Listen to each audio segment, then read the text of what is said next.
Oh, it's broody, isn't it? Will you be going to see it? Have you already got it in the diary for today? Have you? The latest take on Emily Bronte's classic, also shining a spotlight on a well-known Kent landmark as well, because Knoll House in Sevenoaks, where there's a private courtyard, was actually used as one of the film locations. So it's here in the county. You may recognise it if you are anywhere near. Reviews so far have been mixed, but if you're a fan of period dramas, this might be right up your street.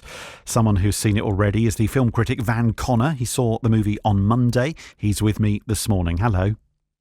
Hello, Justin. I think people are in for an unexpected time, for better or worse, with this one. Oh, Van, thank you for that. You're listening to BBC Radio Kent with Dom. Describe the film in one word. Eventful. I think eventful would be smutty. Smutty would be another. Oh, really? Okay.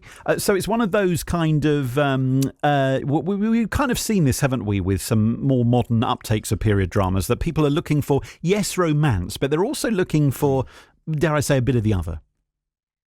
A bit of filth, we could politely say. I would say there's a thing about the title here, which is the title is in inverted commas. As your producer just asked me, like, is it any good? And I said, are you a fan of the book?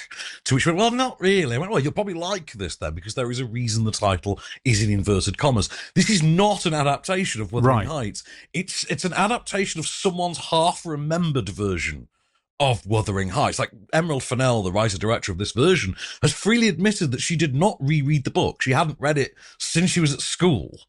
And this is how she remembers it and how she remembers feeling during it. And as an exploration of that, it's a fascinating work. So as an adaptation of Wuthering Heights, less it's not. So the Bronte fans, and there are many of them around the world, might not feel this is really hitting the right note for them. I mean, your fellow critic, Guardian's Peter Bradshaw, described the new screen adaptation as emotionally hollow, bodice-ripping misfire in his 2-star review. Is that a bit unfair? I mean, the week prior to this, I gave Send Help 5 stars and Peter gave that 2. So I would use that as the barometer on this one. But that is kind of a general guide for life. They just invert the score and you usually have the actual one when it comes to The Guardian. But no, I think if you've got a beating heart and soul and you like a bit of bodice ripping catharsis, you'll have a great time with it. It's one of those films. It is what it wants to be and what it knows it is, which is this is a 35-year-old millennial white woman's version of what she remembers reading Wuthering Heights was like as a teenager. Yeah. You've got Margot Robbie looking great in a series of corsets despite being a decade too old for her character. You've got Jacob Elordi giving solid smolder, and the whole thing's building to a montage and a certain demise that you know's got to come. The whole thing's peppered with Charlie XCX songs. Everything's shot like an anime adaptation. They've literally storyboarded the thing to death.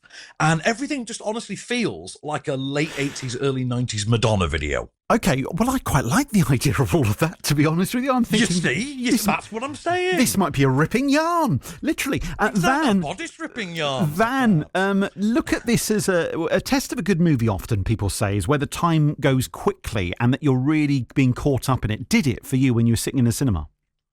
This was over 2 hours and I didn't particularly feel it. If I'm really honest, I was captivated enough by the movie I was watching. I don't want to say the story being told because obviously I knew the story.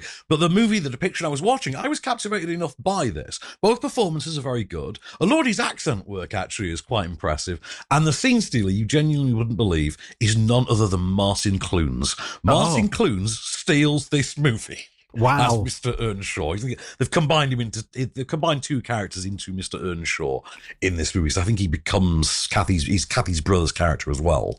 So there's that to look forward to. But like I say, don't go into this expecting anything that you know from the novel or even like previous versions of this, because they're not even including like Ghost Kathy in this. And that's the book ending. That's the book ending. Spoiler mechanism. alert. For the story, but that's how the story is told. Yeah. Now, look, Van, just ahead of the news, which is just coming up, I wanted a final message on Mr. Jacob Elordi, because there's a lot of talk about him. I mean, even some people saying he might be the next Bond. I mean, what do you reckon of him? What's his future looking like now?